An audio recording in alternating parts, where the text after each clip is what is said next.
There are criminals, and then there are people hired to catch them. This woman was a senior special agent for the Sewage and Water Board in New Orleans. Her job was simple: investigate fraud, stop corruption, and protect public money. She was also a reserve officer for the New Orleans Police Department. 2 badges, 2 paychecks, 2 public trust positions. Her name was Leessa Augustine, and according to federal prosecutors, she was running 4 separate fraud schemes. From inside the system, she was paid to protect. The indictment handed up today accuses Leessa Augustine of double dipping, wrongfully obtaining unemployment benefits during the COVID-19 pandemic, identity theft, and other charges. She didn't break into the system. She operated from inside it. Here's how the first scheme worked. While employed as a senior special agent, Augustine also worked paid police details.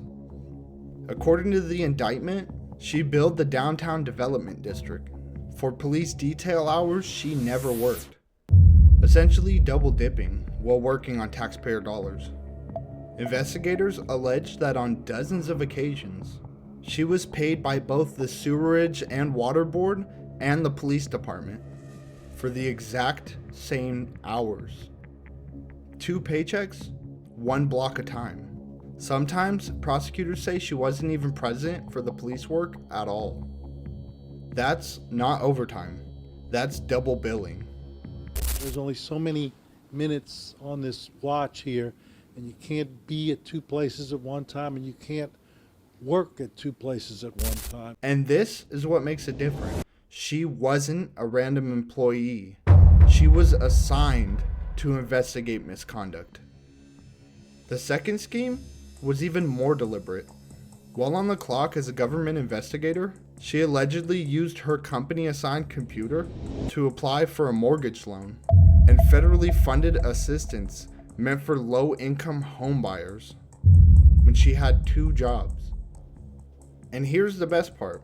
Prosecutors say she created fake documents, fake W-2 forms, fake pay stubs, and fake bank statements. Later on, investigators even discovered on her computer she had search terms like free bank statement generator and Chase bank statement example or templates. But she didn't stop there.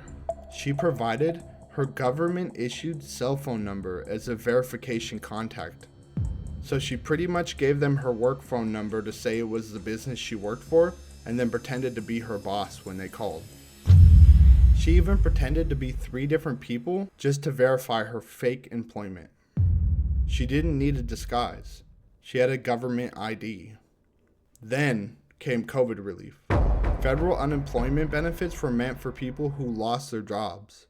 According to prosecutors, Augustine filed for unemployment while remaining fully employed as a government special agent. She concealed her income while collecting federally funded benefits. She also applied for emergency rental assistance through the city of New Orleans. Those funds were designed to prevent evictions during the pandemic. To qualify, prosecutors say that she submitted a fake lease and a termination letter from a fictitious employer.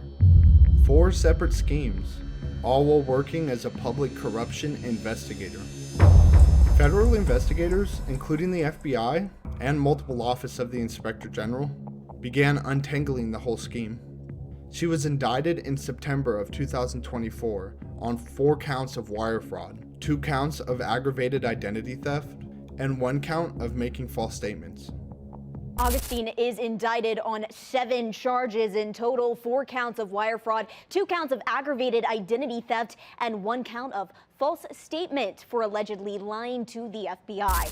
The wire fraud charges carried upward sentences of 20 to 30 years depending on the count.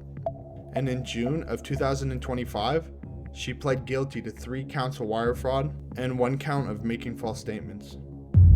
On December 16th of 2025, a federal judge sentenced her 6 months of home detention, 5 years of a supervised release, and $94,972 in restitution.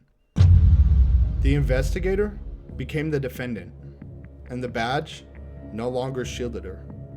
Fraud doesn't always look criminal. Sometimes it looks official. And sometimes it wears a badge. I've linked all the case files and documents on the website. Go check it out.